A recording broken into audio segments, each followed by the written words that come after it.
বিসমিল্লাহির রহমানির রহিম। আসসালামু আলাইকুম প্রিয় শিক্ষার্থীগণ, আশা করি আল্লাহর অশেষ রহমতে তোমরা সবাই ভালো আছো। তো আজকে আমি তোমাদের সাথে প্রথম অধ্যায়ের বাকি অংশটুকু শেয়ার করব এবং আল্লাহ বাঁচায় রাখলে ইনশাল্লাহ কালকে আমি সৃজনশীল এই অধ্যায়ের সৃজনশীল কীভাবে লিখবা সেটা পোস্ট করব, তোমাদের সাথে শেয়ার করব। আর হচ্ছে দ্বিতীয় অধ্যায়ের প্রথম পার্ট তোমাদের সাথে ইনশাল্লাহ শেয়ার করব। তো আজকে আমি প্রথমে শেয়ার করব হচ্ছে এই যে প্রথম অধ্যায় থেকে ক এবং খ নিয়ে পরে আলোচনা করব। প্রথমে আলোচনা করব ক এর জন্য কোন বিষয়গুলো ইম্পর্টেন্ট। আমি তোমাদের জন্য 11টা প্রশ্ন চয়েস করেছি। আমার কাছে মনে হচ্ছে এগুলো অনেক ইম্পর্টেন্ট, ইনশাল্লাহ এগুলো থেকেই তোমরা কমন পাবে। তো ক এর জন্য ইম্পর্টেন্ট রয়েছে যে টপিকগুলো, সেগুলো হলো 1 নম্বরে রয়েছে দুষ্প্রাপ্যতা কী, 2 নম্বরে নির্বাচন কী, 3 নম্বরে অভাব কী, 4 নম্বরে উপযোগ কী, 5 নম্বর হচ্ছে সম্পদ কী। তার মধ্যে এই 5টা কোশ্চেনের মধ্যে আমি 3টে কোশ্চেনে স্টার দিয়েছি, কারণ এগুলো আমার কাছে একটু বেশি ইম্পর্টেন্ট মনে হয়েছে।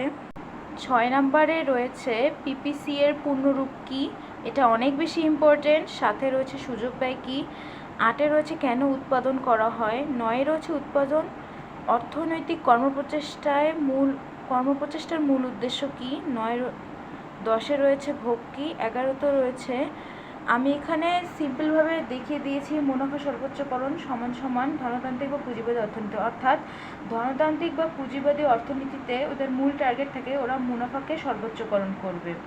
এখন কিছু কথা বলে নেই, সেটা হচ্ছে এই যে 11টা কোশ্চেন আর তোমাদেরকে যে পিডিএফটা দিছি ওটা যদি পড়ো ইনশাল্লাহ ক খ গ ঘ হয়ে যাবে। কারণ তোমাদের অধ্যায় হচ্ছে 10টা আর তোমাদের সৃজনশীল আসবে 11টা, কোনো একটা অধ্যায় থেকে এক্সট্রা আসবে, অর্থাৎ যে অধ্যায়টা ম্যাথের বা বড় সেই অধ্যায় থেকে এক্সট্রা একটা আসবে। আর তোমাদের এই 10টা কোশ্চেনের মধ্যে 7টা কোশ্চেন দিতে হবে। ইনশাল্লাহ তোমরা এই অধ্যায়টাকে ব্যাকআপ হিসেবে পড়তে পারো। যদি অন্য অধ্যায়ে সৃজনশীল কমন না পাও, তখন যেহেতু এক অধ্যায়টা একটু মুখস্থের, এখান থেকে তোমরা একটা সৃজনশীল দিয়ে দিতে পারবে। এবার আসি আমাদের এই অধ্যায়ের, আমার কাছে মনে হয়েছে লাস্ট এই টপিকটা ইম্পর্টেন্ট, লেস ইম্পর্টেন্ট হইলেও ইম্পর্টেন্ট। তো এটা একটু দেখে যাবে তোমরা। মৌলিক অর্থনৈতিক সমস্যা কাকে বলে, এটার কর্মপর্যায়, আর মৌলিক অর্থনৈতিক সমস্যা কয়টা আর কি কি। এখানে হচ্ছে তোমাদের এত বিস্তারিত পড়তে হবে না যেহেতু ফুল সিলেবাস। আর তোমরা একটা কাজ করবে, আজকে রাতেই তোমরা আমার এই ভিডিওটা যারা যারা দেখছো আপু এবং ভাইয়া সবার কাছে রিকোয়েস্ট থাকবে তোমরা এক অধ্যায়টা আমার ওই পিডিএফটা পড়ে নাও এবং আমি এখন যা যা দেখালাম এগুলো একটু পড়ে নাও।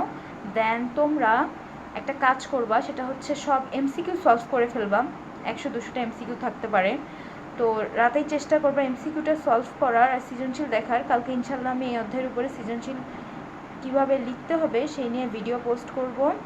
আজকে এতটুকুই, আশা করছি তোমাদের ভিডিওটা ভালো লাগবে। আর ভাইয়া আপু সবার কাছে রিকোয়েস্ট থাকবে চ্যানেলটা সাবস্ক্রাইব করতে ভুলবে না ইনশাল্লাহ। এরপরে আমি আরও চেষ্টা করব আমার ভিডিওকে ডেভেলপ করার অ্যান্ড তোমাদের সাথে আরও ভালো ভালো জিনিস শেয়ার করার। আশা করছি তোমরা আমার ভিডিওটি তোমাদের বন্ধুবান্ধবের সাথে শেয়ার করবা অ্যান্ড ইনশাল্লাহ তোমাদের এক্সাম ভালো হবে, এখনও সময় আছে, পড়ো, ইনশাল্লাহ অনেক ভালো রেজাল্ট করবা এই প্রত্যাশায় আমি ভিডিওটি শেষ করলাম। আশা করছি তোমাদের আমার ভিডিওটি ভালো লাগবে। ভালো লাগলে অবশ্যই আমার চ্যানেলটা সাবস্ক্রাইব করতে ভুলবে না, লাইক কমেন্ট অ্যান্ড ফ্রেন্ডের সাথে শেয়ার করবে। ওকে, আল্লাহ হাফেজ, আসসালামু আলাইকুম।